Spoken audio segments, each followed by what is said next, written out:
Hey, everybody, and welcome back to the Self-Care CEO podcast. Today, I want to talk about something that I've been noticing more in clients lately, but not just clients, but women in general, when it comes to talking and discussing strengths.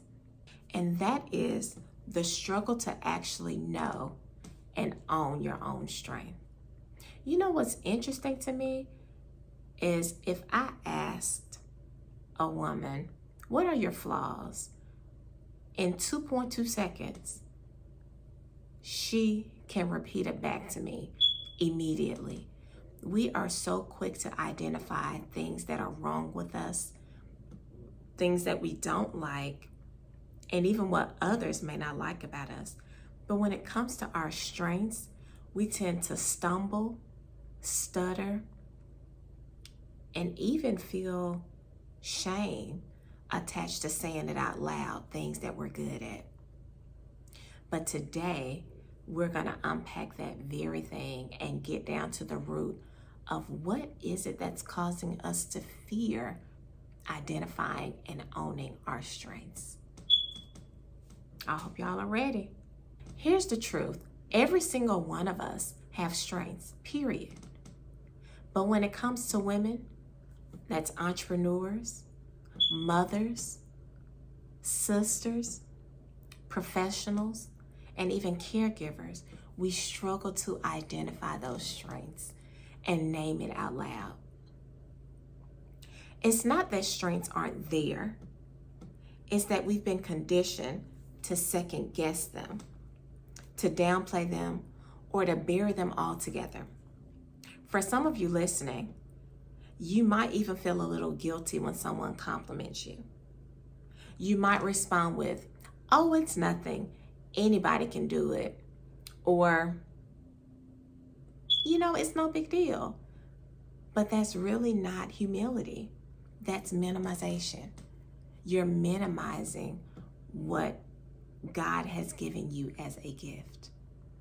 So first, I want to normalize this, because there are reasons behind you having fear and naming and identifying your strengths.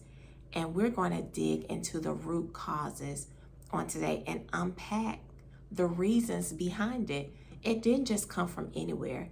There are legitimate reasons as to why women specifically tend to struggle and identify our strengths. Let's get into it.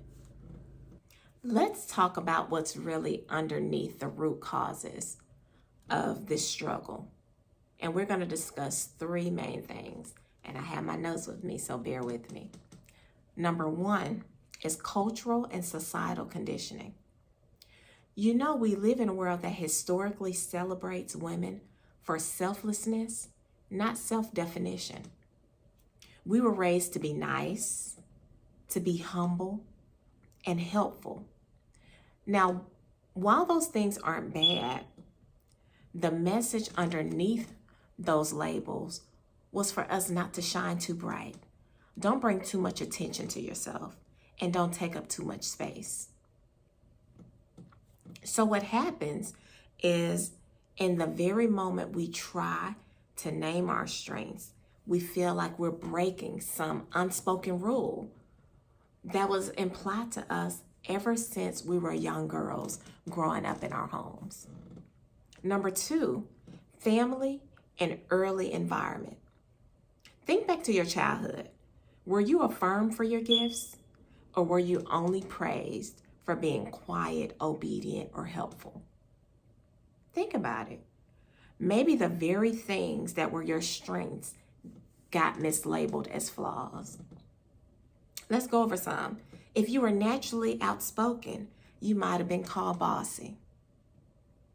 If you had attention to detail, then you were called being too picky.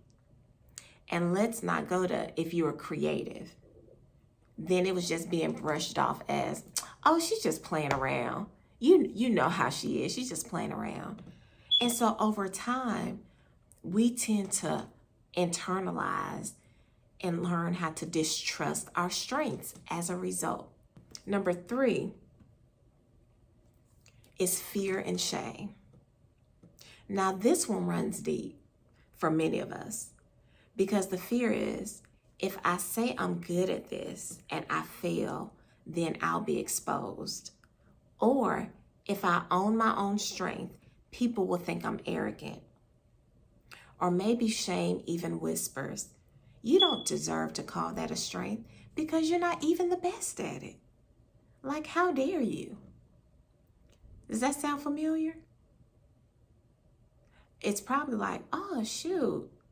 Yeah, I remember that. Or I remember when. That's the shame barrier that's talking. And it keeps us small, minimal, and feeling insignificant. Now, here's where it comes back to what I talk about often. All those things that I named, the cultural and societal conditioning, the family and early environment, and even the fear and shame, it connects back to burnout and identity. When you don't know your strengths, we tend to default to living out of obligation instead of alignment. We people please, we overextend ourselves, and we chase perfection. And then we burn out because you're trying to operate outside of the very gifts that were meant to fuel us and to fuel you. But when you identify your own strengths, you start to show up from a place of clarity. You make decisions that match who you really are. And you stop apologizing for who God created you and designed you to be. That's why this isn't just a cute self-care exercise. This is identity work. This is healing work. So, let's just get practical for a little bit. I want to share 4 tools that you can use to begin uncovering your strengths today. Not tomorrow, not later on, but in this moment right now. And you know I got to keep my handy dandy notes because I like to be on point when I come to y'all with the facts, okay? So number 1, strength spotting. Have you heard of that one? Strength spotting is what you're going to do. You're going to pay attention to the compliments that you receive most often. Write them down. So if people keep saying, you're such a good listener, or you always bring peace to the room, or you're really good at details, I was like, man, I just feel so seen when I'm around you. That's a clue. Hint, hint, it's a clue. So strength spotting is number 1. Number 2, flip the script. Think back to when you were criticized as a child, right? How might those actually be strengths in adult form? Bossy, that's leadership. Too sensitive, that's emotional intelligence. Too picky, it's just attention to detail. Hey, CEO, quick pause. If you've been nodding along with today's episode, I want to make sure you know about the free and paid resources I've created to help you go even deeper. Whether you need help setting boundaries, managing burnout, or just taking care of you while building your brand, I've got something for you. Just go to the links in our show notes area or on our description page to check out all the journals, card decks, downloads, and digital tools designed for women like us. Because this isn't just a podcast, this is your healing toolkit. Now let's get back to the episode. So reflecting back on what people pointed out as flaws within you as a child, as an adult, I want you to reframe and flip that script and think of it. You know what? What they pointed out to me as a flaw, let me find out how I can use this, or how this was really a strength all along. They just didn't have the capacity to pour into me and to fuel me and to encourage me at that moment in time. But now that I know better, now I can do better. Number 3, identity anchors. Ask yourself, who am I when no one's watching? What comes naturally to me that doesn't come naturally to others? What activities make me lose track of time? Now, those questions help reveal who you are to the core. Those are identity anchors because those are the values that encompass who you are at the core of your true self without wearing a mask, without feeling like you're playing a role, but it's who you are at the core. Number 4, community reflection. Sometimes we can't see ourselves clearly because we're always clouded by the cloud of flaws, the cloud of self-judgment, and being self-critical. So ask 3 people who you trust. This is what I want you to do for your homework, seriously. Ask 3 people that you trust. What do you see in me that I might not see or notice in myself? And see what their response is. I think you'll be surprised at what people have to tell you when you actually ask them. And I want you to take note, internalize, remember, and take heart. And use that as an indicator, as a roadmap to, okay, this just might be a strength. If other people are noticing this in me, and I really didn't even think, because it just comes natural to me, then maybe this is a strength for me. And y'all know, we tend to be more self-critical of ourselves than others. And another point is, we tend to listen to what and believe what others say about us before we believe it about ourselves. So let's recap. The 4 tools and exercises that we're going to implement going forward to identify our strengths. Number 1, strength spotting. Number 2, flip the script, reframe those flaws. Number 3, identity anchors. And number 4, community reflection. Let's go to people we trust. So, here's what I want you to remember. Naming your strength is not arrogance, it's stewardship. If you don't name it, you can't use it. And if you don't use it, then the world is missing out on you and the gift that God really just gave to you to implement, to execute, and to dominate in this community and in society and in your space. So give yourself permission to own it. Even if your voice shakes, even if it feels uncomfortable at first, start with one strength, just one. And this week, look for opportunities to lean into it on purpose.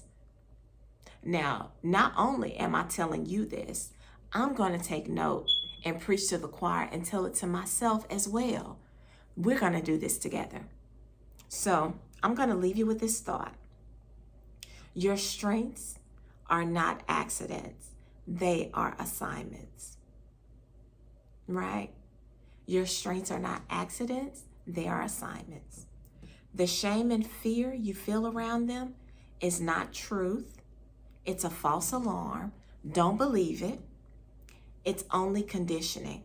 So today, you get to start rewriting your own story and not allowing other people to tell you who you are, but you're rewriting your own narrative for yourself.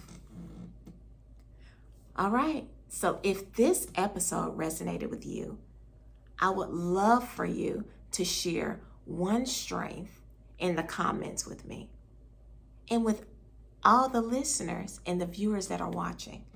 Let's normalize women boldly owning what they bring to the table and not just hiding behind the shadows and behind the scenes. It's time for you to step into your strength, step into your identity, and own it today. You heard me? Own it. As a matter of fact, not only am I going to tell you to comment below, I'm going to start with me first, with my own strengths. You know, I can't ask anything of you if I don't first lead myself. So I'm going to start this whole domino effect by identifying my strengths. My first strength is listening to people. and allowing them to feel seen. My second strength is I like to simplify what people deem as complicated. And my third is I love to make people laugh and feel comfortable. So I started it off. Tag, you're it. It's your turn. Comment below. Share your thoughts in the notes. What are your strengths? Let's create some momentum and pour into each other and validate each other and confirm each other moving forward. So, thank you for joining me on my solo episode. I hope everything that I said resonated with you. So until next time, remember, boundaries rest in identity, aren't luxuries. They're the foundation of your strength. See y'all next time.